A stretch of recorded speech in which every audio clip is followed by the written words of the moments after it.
안녕하세요. 도무지 이해가 안 가는 게 하나 있어서 이렇게 사연을 보내봤어요.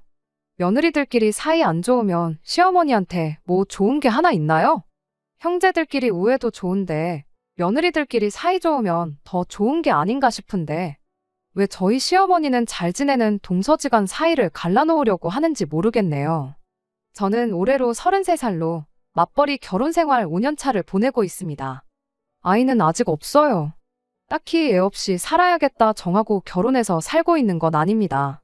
그냥 언젠가 생기면 생기겠지 하고 마음 편히 갖고 살고 있었는데 어쩌다 보니 벌써 결혼 5년 차가 넘어가게 되었네요. 아이 안 가지려고 따로 노력한 것도 없고요. 벌써 결혼한 지 5년이 지났다 보니 아이 없는 생활이 더 익숙하긴 하지만 당장에 내일이라도 아이가 생긴다면 이 한 몸 다 바쳐서 최선을 다해 키울 생각입니다. 결혼 생활 5년 하면서 바뀐 게 참 많네요.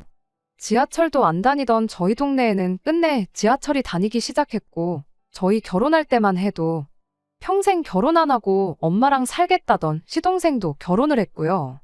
하지만 무엇보다 가장 크게 변한 건 남은 평생 자식들한테 손은 벌리더라도 한 집에 같이 살 생각 없다던 시어머니 마음이 아닌가 싶습니다.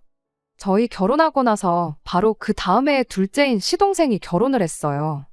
저희가 결혼할 당시만 해도 연애는 해도 결혼은 안 하겠다던 시동생이었는데 난데없이 이렇게 빠르게 결혼을 하게 될 줄이라곤 생각도 못했습니다. 시어머니는 저희와는 다르게 별로 대수롭지 않아 하셨어요. 오히려 당신은 진작에 그럴 줄 알았다고 결혼 안 하고 엄마랑 같이 살겠다는 것들 중에 결혼 안 하는 놈을 본 적이 없다시면서 말이죠. 아무튼 시동생도 그렇게 결혼해서 저희 집하고 마찬가지로 맞벌이 생활을 하고 있어요. 형제들끼리는 연년생이지만 동서가 마침 저랑 동갑이었어요. 거기에 첫인상이 조금 쌀쌀맞고 곁을 안 줄 것처럼 보여서 앞으로 잘 지낼 수 있을까 걱정이었는데 그런 걱정은 저희 기우나 마찬가지였습니다. 성격이 저랑 자매 사이라고 해도 무방할 정도로 거의 비슷했거든요. 취향은 물론이고 하는 생각까지 비슷했어요. 그렇게 동서와 친해지게 되었고 서로 말로는 형님 동서 하면서 부르긴 했지만 거의 둘도 없는 친구 사이나 마찬가지였습니다. 이쪽 동네가 서울에 인접해 있는 경기권인데 처음 저희 신혼집 구했을 때만 해도 지하철이 안 다녔어요. 출퇴근은 집 근처까지 오는 버스가 있어서 그걸 타고 다니긴 했는데 오며 가며 하는 거리도 있고 그러다 보니 서울 살고 있는 친구들 만나고 집에 돌아오고 그러는 건 꿈도 못 꿨습니다. 남편 말고는 따로 말상대도 없고 그래서 가끔 친구들하고 퇴근 후에 잠깐 보내던 시간이 그리웠어요. 그런데 이렇게 마음 잘 맞는 동서가 같은 동네에 살게 되었으니 저에겐 축복이나 마찬가지였습니다. 그리고 그 생각은 동서 또한 똑같았지요. 저희가 같은 동네에 신혼살림을 차리게 된 데에는 이유가 있습니다. 이 지역이 저희 시어머니 사는 동네거든요. 시어머니가 홀어머니세요. 자세한 이야기는 못 들었는데 아버지 되시는 분이 남편하고 시동생 어릴 적에 다른 사람 만나 새 살림 차려 집을 나갔답니다. 도의적인 책임을 지겠다고 그렇게 이혼하면서 시어머니한테 집도 넘겨주셨고 양육비도 제때제때 보내주셨다고는 해요. 하지만 그렇다고 홀어머니 몸으로 두 자식 공부시켜 취직시키고 장가까지 보내는 게 쉬운 일은 아니셨겠지요. 그 덕에 두 아들이 어머니를 끔찍하게 생각하는 효자로 컸고 신혼집을 구할 때 시댁 근처에 신혼집을 구하면 어떻겠냐고 물어온 남편 질문에 저도 동서도 그렇게 하기로 정했고 그렇게 같은 동네에 살게 되었던 겁니다. 물론 시어머니 가까이에 신혼집을 구하는 결정을 내리기가 쉬운 건 아니었어요. 하지만 달리 말하면 가까이 산다는 건 적어도 시어머니와 합가해서 모시고 살 일은 없을 거다는 소리와 똑같다고 생각했어요. 그리고 저희가 경제적으로 넉넉한 형편으로 결혼한 건 아니었는데 당시 이 근처에 지하철역도 생긴다 하고 서울하고 인접한 신도시권이기도 해서 지하철역만 생기면 집값이 엄청 뜨겠구나 하는 기대도 있었지요. 그냥 개인적인 생각이지만 지하철이 다니면 그곳은 서울이나 마찬가지 아니겠냐 싶었거든요. 결국 3년 전에 지하철역이 생겼는데 제가 생각한 것보다 집값이 쥐똥만큼밖에 안 오른 건 계산착오긴 했지만요. 아무튼 동서 또한 시동생하고 결혼하는 데 있어서 적어도 한 동네 살면 모시고 살겠다고 할 일은 없겠구나 싶었답니다. 그 덕에 동선애랑 같은 동네에 살게 되었던 거지요. 천만 다행스럽게도 시어머니 또한 늙어서 자식한테 손은 벌릴지라도 한 집에 빌붙어서 살 생각은 없다고 이야기까지 하셨고요. 시동생 결혼할 때는 두 자식 다 장가 보낸 만큼 내 할 일은 다 끝났으니 이제는 내 인생 즐기고 살 거라고 하셨어요. 시어머니가 올해 60대 초반이시고 이미 오래전부터 만나고 계신 남자친구분도 따로 계시거든요. 말인즉슨 이제 뒷바라지 해줄 자식도 없으니 산이며 들이며 바다며 좋은 데 있으면 남자친구분하고 같이 놀러 다니고 그러면서 당신 인생 즐기고 살겠다는 소리셨어요. 시어머니한테 저희랑 동선애가 합쳐서 달에 50만 원씩 용돈을 드리기로 했는데 시어머니가 다른 건 모르겠고 그것만 끊기지 않게 해달라 하셨지요. 친정에도 비슷하게 보냈으니 솔직히 용돈 그만큼 챙겨드리는 거 맞벌이 하는데 못할 일도 아니었고 신경 쓰이지도 않았어요. 시어머니 집을 기준으로 저희 집은 15분 정도 걸리고 동선에는 저희 집하고 반대 방향으로 10분 거리에 있어요. 집이 가까운 만큼 이따금씩 남편 말고 다른 사람하고 수다 떨고 그러고 싶으면 동서랑 만나서 시간을 보내곤 했어요. 형제끼리 우애도 좋은 편이라 넷이서 자주 만나기도 했고 그렇게 넷이서 시댁도 자주 방문하고 그랬습니다. 그렇게 화기애애하게 잘 지내고 있었다 보니 시어머니가 남편 복은 없었을지라도 자식 복과 며느리 복은 있으시구나 그렇게 생각했어요. 그렇게 작년까지만 해도 아무런 문제가 없이 지내왔는데 작년 여름쯤엔가 남편한테서 정말 생각도 못한 어이없는 이야기를 하나 듣게 되었습니다. 왜? 집값이 조금이나마 오르긴 했다고 했잖아요. 집값이 오른 게 비단 저희 집만 오른 게 아니고 시댁이랑 동선에도 조금씩 올랐어요. 지하철역을 기준으로 가장 가까이 있는 저희가 가장 수혜를 많이 보긴 했죠. 그런데 작년쯤 남편이 뜬금없이 집값도 올랐고 한데 이제 슬슬 넓은 집에 살아보고 싶지 않냐고 저한테 슬쩍 질문을 해왔어요.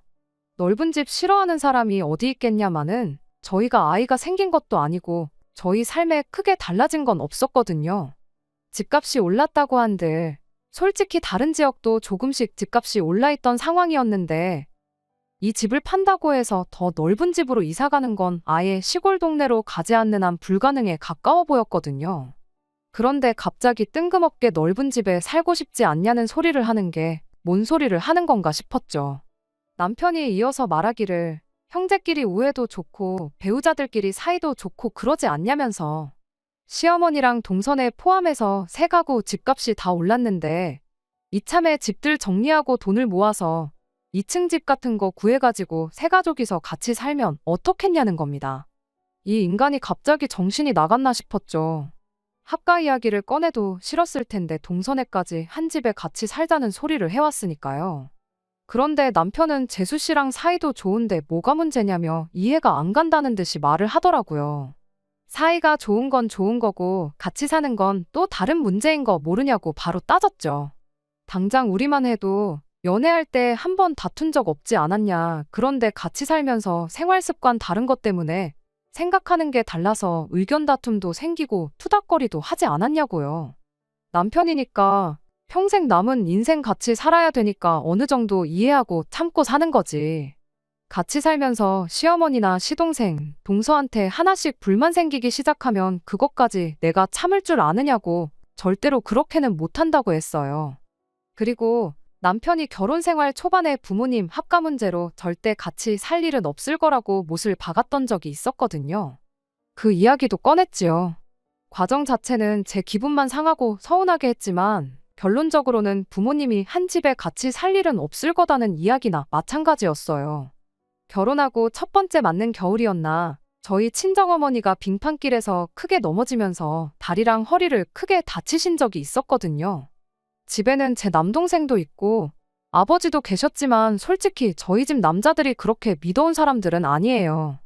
라면 정도나 끓일 수 있을 정도지 저희 어머니 없으면 아마 굶어 죽으면 죽었고 얼어 죽으면 죽었지 자기 손으로 뭘 해먹고 청소 빨래하고 하는 성격은 아니거든요.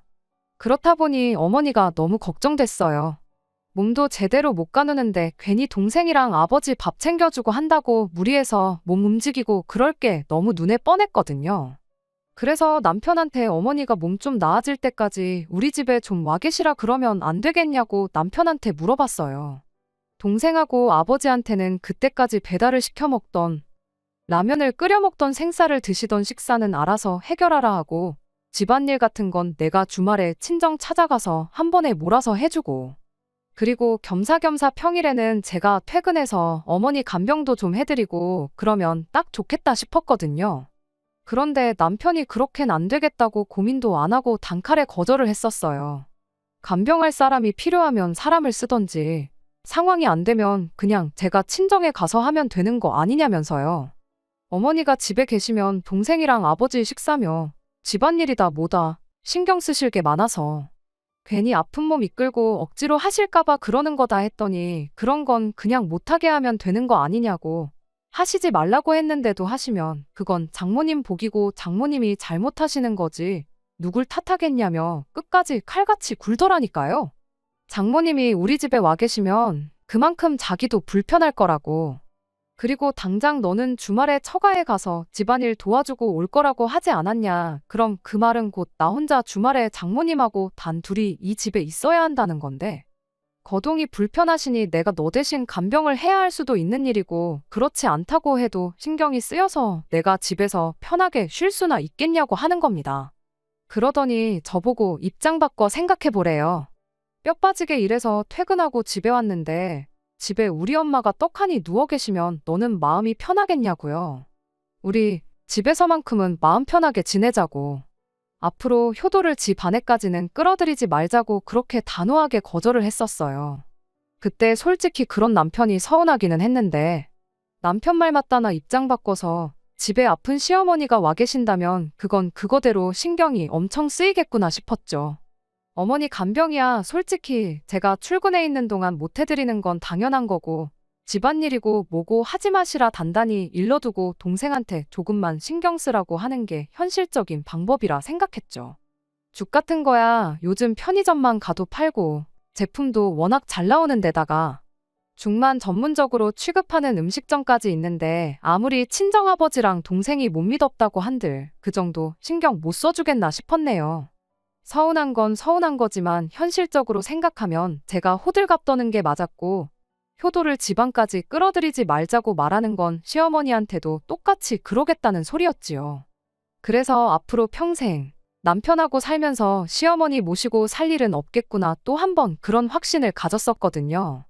그런데 이제 와서 갑자기 2층 집 구해서 동서네랑 시어머니 모시고 같이 살자고 하니 달리 말도 나오지 않고 그저 황당하기만 할 따름이었어요. 남편은 효도는 집안까지 끌고 들어오는 게 아니라고 했던 자기 말은 기억도 안 나는지 계속 딴소리를 하더라고요. 재수 씨랑 사이도 좋으면서 싫을 게 뭐가 있냐고 2층 집으로 구해서 공간 분리만 확실하게 해놓으면 따로 사는 거나 마찬가지라고 그냥 10분, 15분 걸리는 거리에 사는 시어머니랑 동생네가 같은 아파트 같은 동으로 이사 왔다고 생각하면 이해가 쉽지 않겠냐고 설명을 하는 겁니다. 남편한테 내가 어디 이해가 안 가서 그러는 거겠냐고 내가 미쳤다고 집까지 팔아가며 시어머니 모시고 동서네랑 살고 싶겠냐고 한마디 하고 말았습니다. 남편은 끝까지 재수 씨랑 그렇게 친하게 굴더니 왜 그러냐는 소리만 하길래 동서랑 내가 진짜 친해서 가까이 지내겠냐고 동네에 달리 말할 사람도 없고 그러니 어쩔 수 없이 같이 다니는 거지 하고 한마디 하고 말았어요. 사실은 동서랑 친한 게 맞았지만 그렇게 말 안 하면 남편이 끝까지 동서랑 친한 거 걸고 넘어지면서 뭐가 문제냐고 할까봐 그랬던 거예요. 아무튼 그 일이 있은 지 며칠 지나서 남편 모르게 따로 동서를 만났어요. 동서도 안 그래도 저랑 따로 만나려고 했다고 하길래 동서도 저한테 넋두리 털어놓을 일이 있었나 보구나 싶었습니다. 동서랑 만나서 형님 먼저 아우 먼저 하면서 서로 무슨 일 있는지 이야기를 해보라고 하고 있었는데 막상 이야기 나눠보니 누가 먼저 이야기 꺼낼 필요도 없는 상황이었어요. 어이없게도 동서 또한 시동생이 난데없이 집 팔아서 시어머니 모시고 세 가족이 한 집에서 같이 살자는 말을 꺼내와서 안 그래도 그것 때문에 대판 싸웠다는 이야기를 해왔으니까요. 그리고 이렇게 만나자고 했던 것도 저랑 똑같은 이유였습니다. 우리가 너무 친해 보여서 두 아들들이 한 집에 같이 살자고 하는 거 아니겠냐고 그러니까 우리가 나름대로 겉으로는 사이가 나쁜 척을 해야 하지 않겠냐고요. 그래서 일부러 그때부터는 동서하고 암만 눈치 없는 두 남편들도 저게 사이가 좋은 건가 나쁜 건가 아리송할 정도로 기싸움을 하는 척을 했지요. 어차피 동서하고는 이미 이야기가 끝나 있던 상황이니 실제 두 사람 사이는 아무런 문제가 없었습니다. 그런데 이렇게 했더니 그건 그거대로 문제가 생기고 말았네요. 동서네랑 저희 집이 다른 점이 하나 있었는데 그건 자녀 계획이었어요. 저희는 애가 생기거나 말거나 운명에 맡기자는 주의였던데 반해 동서는 결혼하자마자 아이를 갖기를 원했었죠. 물론 저도 아예 아이 없이 살고 싶은 생각은 아니었고 나이도 나이다 보니 35쯤 돼서는 더 늦기 전에 아이를 가질 생각이었습니다.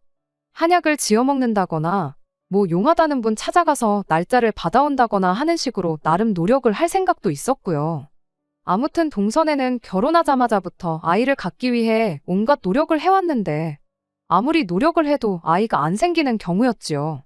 동서하고 조금 사이가 나쁜 척 연기하기로 했던 이후 얼마 지나지 않아 동서가 시험관까지 시도했는데 결과가 안 좋았어요. 그때 가서는 동서가 워낙에 힘들어하기도 했고 시험관 자체가 몸에 무리가 많이 가는 거라 하니 일부러 남편들 같이 해서 만나는 자리 같은 건 만들지도 않았어요.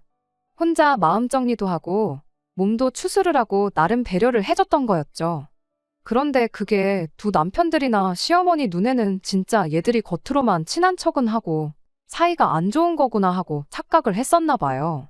하루는 시어머니가 난데없이 저희 집에 찾아왔어요. 그러더니 저한테 말도 안 되는 이야기를 꺼내시는 겁니다. 동서가 저를 엄청 원망하고 있다고요. 그게 무슨 소리냐 하고 물어봤더니 자기들 아이가 안 생기는 게 저희 때문이라는 이야기를 들었대요. 하도 아이가 안 생기니까 뭐 어디 용한 사람을 찾아가 봤다는데 윗사람인 저희가 집에 아이가 들어오는 기운을 아주 꽉 막고 있다는 이야기를 들었다더랍니다. 동서가 진짜 그런 이야기를 들었으면 저한테 말을 안 해줬을 리도 없고 정말 밑도 끝도 없는 이야기라 제가 믿을 리가 만무했지만 진짜로 그 이야기를 믿는 척을 했어요.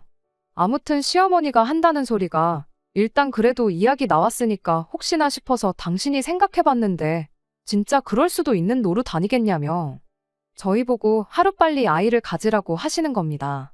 안 그래도 내후년쯤에는 저도 본격적으로 아이를 가질 생각이 있었다 보니 싫다고 거절할 것도 아니었어요. 허나 손주가 보고 싶으면 동선애가 소식이 없으니 너네라도 먼저 가지면 안 되겠느냐 단도직입적으로 이야기하셨어도 될 일이 아닌가 싶었는데 굳이 되도 않는 이야기 지어내서 동서가 저를 원망하고 있다는 이야기까지 꺼내실 이유가 뭐가 있나 싶었습니다. 그런데 아니나 다를까 시어머니가 저한테 본심을 꺼내왔어요. 아이 태어나면 당신이 우리 집에 머물며 아이를 봐줄 테니 일단 저희 집 방 한 칸을 당신이 오며 가며 머물고 여차하면 자고 갈 수 있게 당신 방으로 만들어 놓으라는 겁니다. 아이가 태어나기는커녕 아직 아이가 생기지도 않았는데 벌써부터 방 한 칸을 비워놓을 이유가 뭐가 있느냐고 제가 대답했더니 시어머니가 한다는 말이 그러다 동선애가 먼저 아이가 생기면 어떡하냐며 일단 저희가 먼저 동선애한테 시어머니를 모시고 살겠다는 강한 의지를 보여주라는 소리를 하더라고요. 아무리 시대가 변했다지만 당신은 장남내외인 저희가 더 신경이 쓰일 수밖에 없는 법이라며 두 며느리가 비슷한 시기에 아이를 갖게 된다면 당신 입장에서는 키워줘도 장손을 키워주고 싶다고. 그런데 혹시나 당장 소식은 없지만 열심히 노력하는 동선애가 먼저 아이를 갖게 되고 아이 좀 대신 키워달라 부탁해오면 당신이 그걸 거절할 명분이 없대요. 그러니까 일단 당신 지낼 방부터 마련해놓고 그러라는 겁니다. 일단 대답은 알겠다 했는데 물론 저는 그렇게 할 생각 없었어요. 아니나 다를까 시어머니가 집으로 돌아가시고 난 뒤 남편이 갑자기 설레발을 다치면서 얼른 어머니 지낼 방부터 만들어 놓자고 보채기 시작하더라고요. 그래서 남편한테 뭘 벌써부터 그러냐고 천천히 하라고 한마디 하고 저는 제 볼일을 다시 보기 시작했습니다. 그랬더니 남편이 혼자 허둥지둥대면서 그러다 어머니 말처럼 동생네한테 선수 뺏겨서 복직 못하고 경력 끊기게 되면 어떡하냐고 끝까지 설레발을 치더라고요. 남편한테 그러면 어쩔 수 없는 거 아니냐고 그리고 어차피 방 한 칸 만들어 놓을 생각이면 나는 굳이 시어머니가 아니어도 된다고 친정어머니한테 그 방 내드리고 여기서 지내시면서 아이 좀 봐달라고 해도 되는 거 아니겠냐 한마디 하고 말았죠. 이왕 한 집에 같이 살 거면 나는 불편한 시어머니보다 맘 편한 친정어머니가 더 좋다고요. 제가 이렇게 대답할 줄 몰랐는지 남편이 엄청 당황한 눈치였어요. 그리고 그날이 지나서 동서한테 또 남편들 모르게 연락을 했지요. 오랜만에 한 연락이었는데 동서도 어느 정도 마음을 추스른 건지 크게 문제는 없어 보였습니다. 그리고 그날 서로 회사 일 일찍 마치고 서울에서 따로 만났어요. 약속 장소에 동서가 들어오는데 입구에서부터 할 말이 많다는 표정으로 가게 안으로 들어왔지요. 아니나 다를까 얼마 전에 시어머니가 동선에 찾아와서 있던 일을 이야기해 주더군요. 시어머니가 저희 집에 오셨던 것처럼 연락도 없이 동선에 찾아와서는 정말 큰일이라고 하면서 난리법석을 떨며 이상한 분위기를 조성했대요. 그러더니 한다는 소리가 요즘 제가 아이를 하루라도 빨리 가져야겠다며 동서를 견제하듯이 이야기를 했다는 거예요.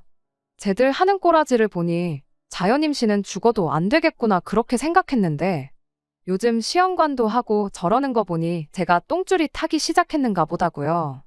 우리 아이가 태어나면 장손이고 찬물도 위아래가 있는 법인데 동선애가 그런 건 쥐뿔도 신경을 안 쓰고 아주 집안 족보를 개족보를 만들려고 한다고 하면서 안 좋은 소리도 했다고 하고 무엇보다 아이 태어나면 시어머니가 아이를 봐줘야 하는데 동선애가 먼저 아이를 갖게 냅뒀다가 정작 저희들 시어머니 동무 필요할 때 아무런 도움도 못 받게 될까봐 걱정이라는 겁니다. 돈 주고 사람 쓰기도 싫고 애 키운다고 맞벌이도 포기하고 싶지 않은데 동선애가 시험관으로 아이까지 먼저 가져버리면 우리만 손해라고 그러니 동서가 아이를 갖기 전에 먼저 선수를 치겠다고 했다는 거예요. 그래서 시어머니 와서 지낼 수 있게 방 한 칸 비워놓고 아주 설레발치는 게 보통이 아니라고.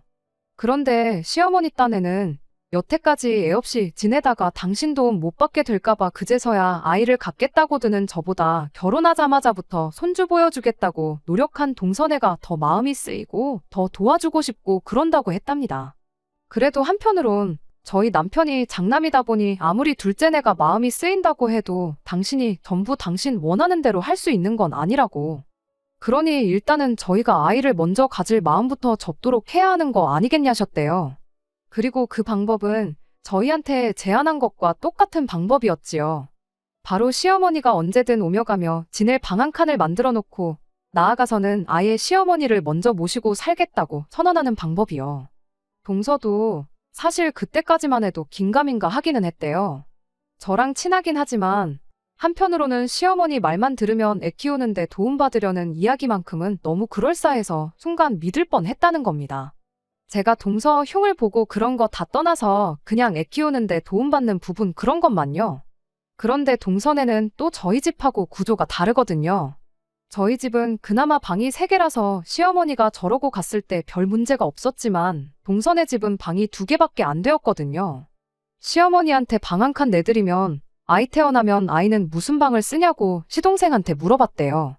그런데 시동생이 동서 말 다 자르고 지금 그게 중요하냐고 애가 어느 정도 클 때까지는 시어머니하고 같은 방 쓰게 하면 되는 거 아니겠냐.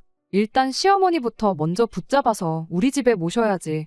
안 그러면 이러다 형님네한테 전부 다 빼앗기게 될 테다 하면서 호들갑을 떨었다는 거예요. 동서도 그때 눈치를 딱 챘나 보더라고요. 시어머니 모시고 살자는 소리가 하고 싶은데 마땅한 이유가 없으니 저희들 핑계. 아이 생기면 시어머니한테 받아야 할 도움 같은 거 다 계산하고 시어머니를 모시자고 자기 입으로 말하게 하려는 수작인 걸 말입니다. 이미 전년도에 남편이 2층 집 구해서 세 가족이 함께 살자는 말을 꺼냈다 보니 깊게 생각할 것도 없었어요. 저랑 동서 사이가 좋다는 핑계로 어떻게든 한 집에 같이 살아볼 요량이었는데 막상 까놓고 보니 둘이서 기싸움 엄청 하고 사이도 안 좋아 보여서 어떻게든 그걸 활용해서 두 아들 집 중에 아무데나 시어머니를 모시고 살게 할 생각이었던 겁니다. 사실상 두 남편들한테는 누가 어느 집에서 시어머니를 모시던 크게 상관이 없었던 거죠. 그런데 방법이 참 어이가 없잖아요. 모시고 살고 싶으면 두 며느리들 경쟁심을 유발시켜서 부추길 게 아니고 저희들은 어떻게 생각하는지 의견 먼저 물어보는 게 적절한 방법 아니겠나요? 그런데 세 가족이서 한 집에 같이 살자고 하질 않나? 이번엔 어느 집에서 먼저 모시기 전에 우리가 먼저 모셔야겠다 하질 않나? 저희들 의사는 하나도 묻지 않고 통보하듯 자기들끼리 결정해서 되도 않는 연극하면서 시어머니 모시게 하려는 그 정신머리가 너무 괘씸했습니다. 물론 시어머니가 아이를 봐주신다면 당연히 유리한 점이 많겠지만 동서도 저랑 생각하는 게 똑같았어요. 아이 봐주신다는 핑계로 언제까지 집에 머무르게 될지 아무도 모르는데 그렇게 오랫동안 모셔야 한다면 차라리 방 하나 비워놓고 각자 친정어머니 오며 가며 하게 만들어 놓는 게 며느리들 입장에서는 100번 나은 거 아니겠나요? 일단 동서하고 미리 이야기도 맞춰놓고 한 덕분에 서로 관계까지 소원해져가며 억지로 시어머니를 모시는 일은 피한 것 같아요. 그래도 도무지 이해가 되지 않네요. 여지껏 한 집에 같이 살 생각 없다고 당신 인생 즐기고 살겠다는 시어머니가 갑자기 저렇게 합가를 하려고 하는지. 그리고 그 방법이 하필 다른 것도 아니고 며느리들 사이를 이간질해서 그러려는 건지 말이에요. 저희가 시어머니를 일부러 멀리한 것도 아니고 신혼집도 시댁 근처에 구하고 나름 자주 시댁 왕래하면서 남들 하는 거 이상은 했다고 생각하는데 며느리들 사이 이간질시켜서 시어머니가 얻을 수 있는 게 뭐 있는 것도 아니잖아요. 혹시 이런 시어머니 심리를 설명해 주실 분들 계시면 알려주세요. 이 상황이 너무 황당하고 당장 남편이나 시어머니한테 왜 이런 개수작을 부리시냐 따져묻고 싶지만 이유가 뭔지나 좀 알고 그러고 싶거든요. 안녕하세요. 얼마 전에 시어머니랑 동선의 세 가족이서 2층 집에 같이 살자고 하다못해 시어머니가 나서서 며느리 사이 이간질시켜 어떻게든 한 집에 합가하려고 한다는 사연을 보냈던 쓰니입니다. 여러분들이 보내주신 의견은 동서랑 같이 해서 잘 봤어요. 여러 가지 의견이 있었는데 시어머니가 저러셨던 게 알고 보니 정말 별것도 아닌 이유였습니다. 그냥 모르는 척 넘겨봐야 시어머니가 몇 번이고 계속 저랑 동서 이간질 시켜가며 계속해서 합가를 시도하실 것 같아서 이참에 한번 제대로 짚고 넘어가야겠다는 생각이 들었어요. 그래서 오랜만에 세 가족이 전부 모이는 자리를 만들었습니다. 계획한 대로 그날 세모자가 무슨 생각으로 저랬는지 그 이유를 알게 되었어요. 일부러 그날에는 동서랑 더 유난을 떨면서 사실 사이가 나쁜 게 아니고 좋다는 티를 더 냈지요. 세 사람 전부 앞불싸 싶은 표정을 짓고 있는 걸 보니 아무래도 저희가 사이가 나쁘구나 싶어서 경쟁 심리를 부추겼던 게 맞다는 확신이 들었습니다. 그리고 시어머니한테 이야기했어요. 저는 애 없이 살다 보니 아이 없이 사는 편이 나은 것 같아서 그냥 앞으로도 쭉 아이 없이 살아야겠다 말했고 동서는 그동안 들어서지도 않는 아이 갖겠다고 이것저것 시도해보다가 건강이 많이 상한 것 같아서 일단 마음 편히 갖고 당분간 아이 생각 없이 몸조리하는데 집중하겠다고 말했죠. 말인즉슨 당장 저나 동서나 급하게 시어머니 머물 공간까지 만들어가며 아이를 가질 생각 없다는 소리였지요. 그러니 시어머니도 괜히 누구 집에든 들어와서 같이 살 생각 안 하셔도 된다고 빙 돌려서 말하는 것과 다름없었어요. 더 이상 합가를 해야 할 명분이 사라졌으니 시어머니도 두 남편들도 조금 당황한 모습이었어요. 하지만 시어머니가 금세 눈치채신 것 같더라고요. 저희가 이미 일이 어떻게 돌아가는 상황인지 눈치챘고 합가할 생각 없다고 저희 의견을 이야기하는 것이라는 사실을요. 아니나 다를까 시어머니가 먼저 입을 열었어요. 두 자식들 취직시키고 장가까지 보낸 만큼 당신 할 일은 끝났다고 생각했고 그렇게 당신 인생 즐기면서 남자친구분이랑 좋은데 놀러 다니고 하면서 지내면 되겠구나 싶으셨답니다. 그런데 그 남자친구분이 재작년에 장가 보낸 자식네로 합가를 하게 되었대요. 그러면서 그분이 멀리 이사를 나가시게 되었고 그만큼 자주 못 만나게 되었답니다. 거기에 작년에는 그 집에 아이까지 태어나면서 남자친구분이 손주 봐야 된다고 밖에도 잘 안 나오게 되었고 그 덕에 시어머니는 거의 혼자서 지내는 거나 다름이 없었다네요. 그런데 그 집은 며느리가 나서서 남자친구분을 모시고 살겠다고 나섰다는데 우리 집은 뭐냐고. 나는 며느리가 하나가 아니라 둘이나 있는데 누구 하나 선뜻 나서서 모시고 살겠다는 사람도 없고 힘들게 아들 2명 키워서 제대로 효도도 못 받고 이게 다 뭐냐 싶으셨답니다. 그래서 재작년에 두 아들이 2층 집 이야기를 꺼내오면서 시어머니를 모시자고 했던 거였어요. 그런데 그 계획이 수포로 돌아가고 그러다 이번엔 작전을 바꿔서 저랑 동서 경쟁 심리를 부추겨서 합가를 하려던 계획을 세웠던 거죠. 그러던 중 시어머니한테 남자친구가 조언이랍시고 들은 게 애 키워준다고 하면 며느리들이 앞다퉈서 당신을 모시겠다고 할 거란 이야기를 해줬다는 겁니다. 그분 자식도 원래 같이 모시고 살 생각이 없었고 홀아버지 신경 쓰기도 싫어서 신혼집도 최대한 멀리 구했던 건데 막상 애 봐주는데 사람 쓰고 그러려니 돈 아깝고 그래서 아이 크는 동안만 같이 살기로 했다는 거죠. 시어머니는 그 이야기를 듣고 바로 계획에 옮기고 싶었지만 저도 그렇고 동선에도 그렇고 당장 아이가 없으니 키워준다는 이유로 합가는 못하겠다 싶으셨던 거예요. 그래서 저희 두 사람 이간질을 시켜서 둘 중에 아무나 먼저 입에서 시어머니 모시고 살겠다는 말이 나오도록 경쟁 심리를 부추겼던 거랍니다. 시어머니 입장에서는 남자친구분과 당신 상황이 비교가 되니 아쉬울 수도 있는 상황이겠구나 이해는 갔지만 당장 이해가 가지 않는 부분이 있어서 시어머니한테 대놓고 물어봤지요. 모시고 살겠다는 말이 꼭 며느리 입에서 나와야 하는 거냐고요. 혼자서 지내시는 게 외로우셔서 그러는 거면 저도 그렇고 동서도 그렇고 어머님께 아드님들 양보해드릴 의향이 있다고요. 어차피 회사 일 때문에 저녁 7시는 돼야 집에 들어오는데 집으로 퇴근시킬 게 아니고 그 길로 어머님 댁으로 직행하라고 하겠다고. 그리고 어머님 주무시는 시간까지 있다가 오라고 할 테니 원하는 만큼 효도 받으시라고 했죠. 어차피 집이 10분 거리밖에 안 되는데 잠만 집에서 자면 되는 거 아니겠냐고. 그리고 원하시면 어머님 기상시간 전에 남편들 책임지고 깨워서 어머님 댁에 보내다 드리겠다고까지 했습니다. 그랬더니 시어머니가 질색을 하면서 기껏 장가 보내놨더니 내가 아들 뒷바라지 하면서 살일 있냐고 말장난하지 말라고 하시더라고요.